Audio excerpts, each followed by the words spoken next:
Now, we can think of the environment for any given construct. We can think of an environment as good for it or bad for it. Okay, so a good environment is an environment that helps a construct survive longer, give it temporal value, if you like. And a bad environment will be one that causes it to disintegrate or die. So we're going to look at each of these four categories in turn now. So we have, let's make sure I get my centre line right, there we go. So we have the first type, the second, the third and the fourth categories here. Hierarchically related information constructs is another way of putting it. Okay. Now, in this section we have the matter, and when it experiences the environment, it merely reacts. So all it can do is react. Some environments will be good, some will be bad. So all you get is simple reaction going on to the environment. So you have unmitigated experience.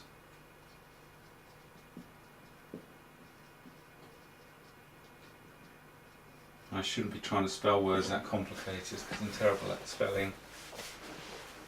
Okay, but in this one, what I want to introduce is the idea of qualitative relevance.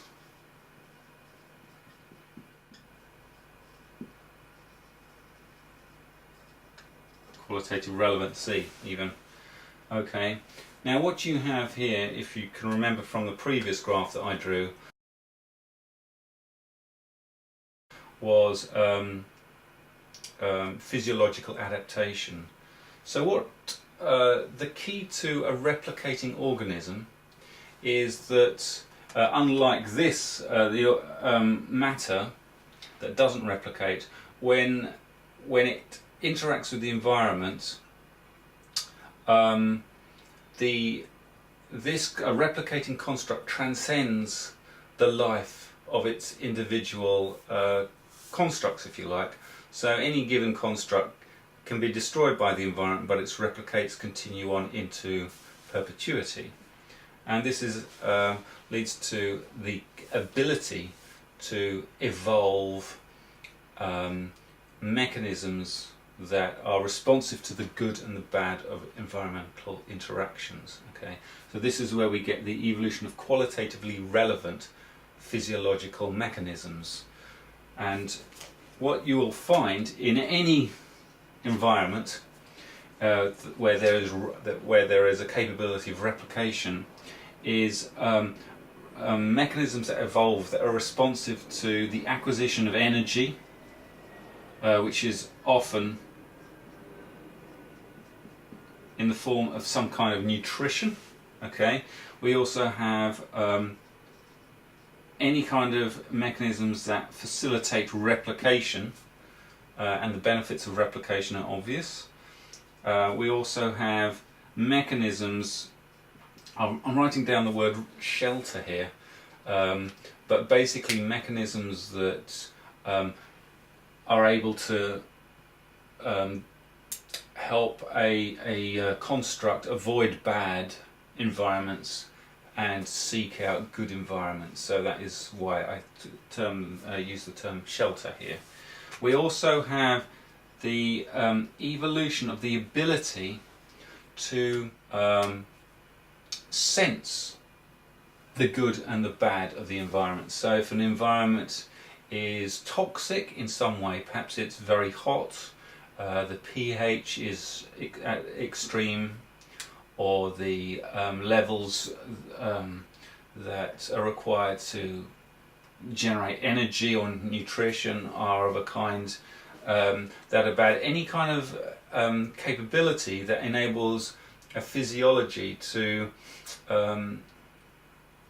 get a sense of what's going on in the environment and then change the biomechanisms within it to facilitate the avoidance of the good and bad, then obviously there's the precedent to increase those capabilities through the through sense mechanisms of sense.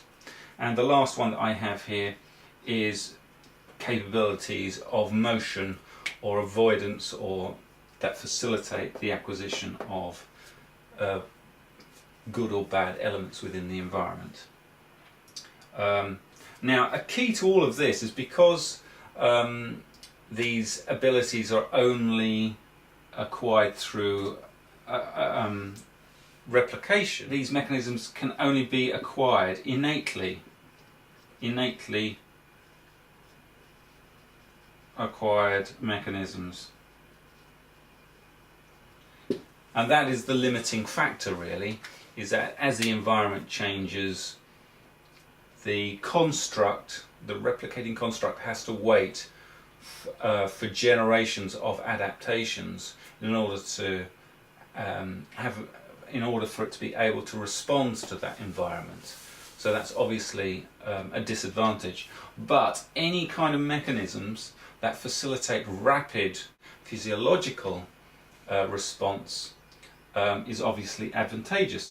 Now, one of the situations that you get within this is the evolution of neurons which have the capability of responding very quickly to a changing environment. So, for example, a neuron might assimilate changes in light and cause motor responses that are purely been acquired purely innately, so that an organism can take advantage of that light, for example, or similarly to changing pH levels or humidity levels and things like that. So there is a precedent for rapid response to environmental change, and one of the key developments there is the evolution of the neuron. But there are obviously other mechanisms that have a rapid response to environment.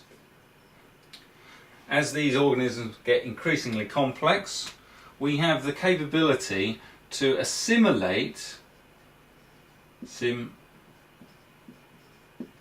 and evaluate qualitative relevance. If an organism in this sector has evolved neurons, and these neurons are saying, well, there's a light bit over there and there's a nasty bit of humidity over there. So any means it can of assimilating the information coming from all its sensors, it might have multiple sensors coming in, any way of assimilating and evaluating the qualitative relevancy of each of those is going to be a mechanism that is an advantage. So obviously we have this idea that you want to pull all of these sensors about the environment out there and then assimilate and evaluate the qualitative relevancy of the environment, which obviously means that what you have is the evolution of clusters of neurons that evolve mechanisms that can compare and contrast, if you like, the qualitative relevancy of environmental experience and then cause behavioural responses that are applicable to that evaluation that the organism has figured out through the assimilation.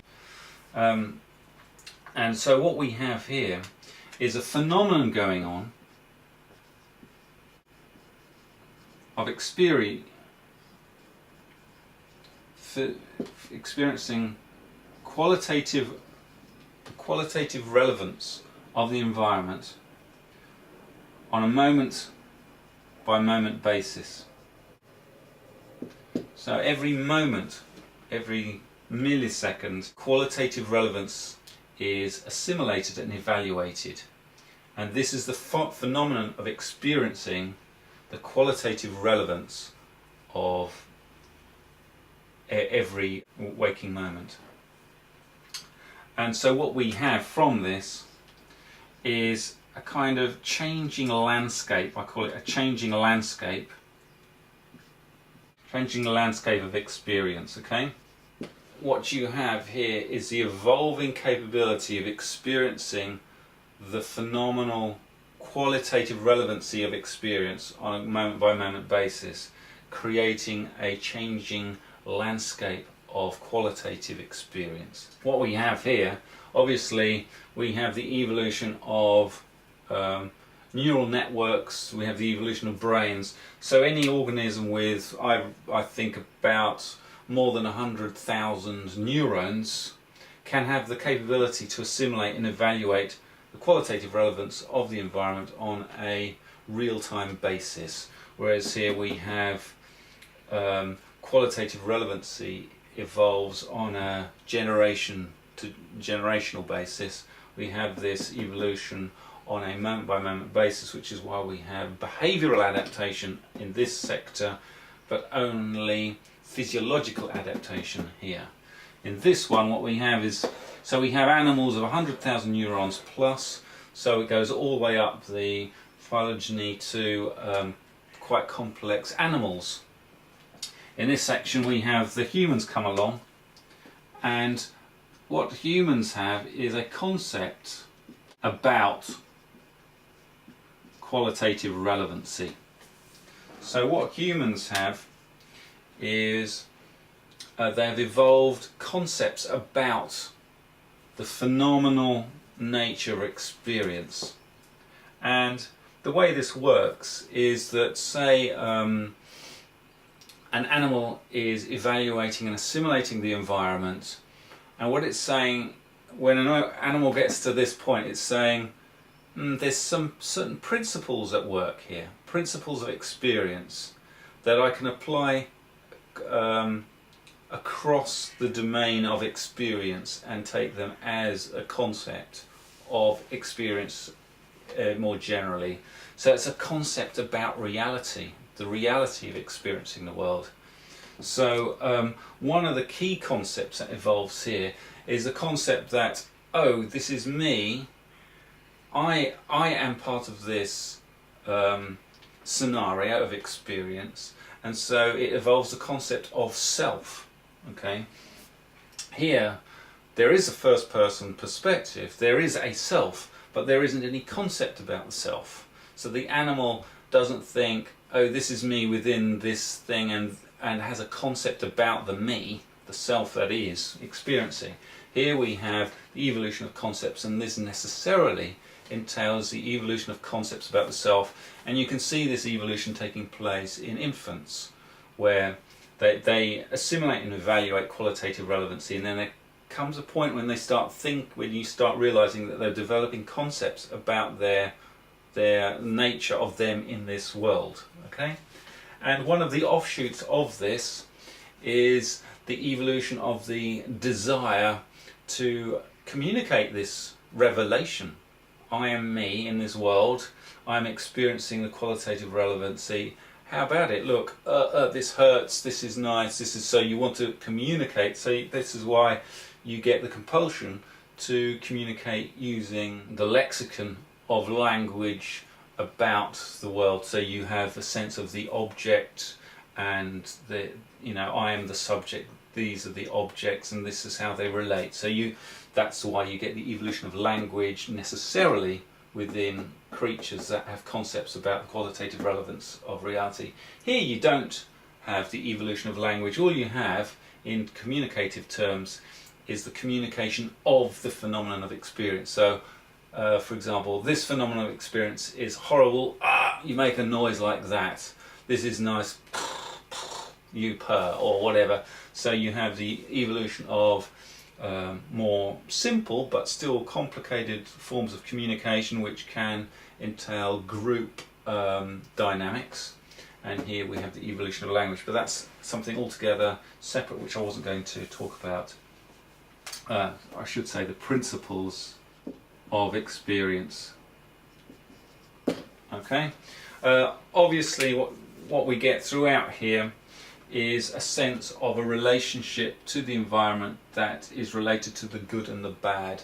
And so what we have here is the underpinnings of the aesthetic. Here we have concepts about the aesthetic, okay, but the aesthetic underlies everything here because it relates to the qualitative nature of environmental interaction. And of course also we have here is a sense of the underpinning of the ethic. What you have here is behavioural consequences on each in each sector, in each of the four, and primarily in this section and this section we have the evaluation of what is the right thing to do, what is the right behaviour, what is the behaviour that is good and what is the behaviour that is bad. And when you have concepts about what is right and good or not, then you have a sense of within a social context you have a sense of what is morally right, what is morally justifiable, and that relates to this theory as well. I think that's it for now. Thanks for watching.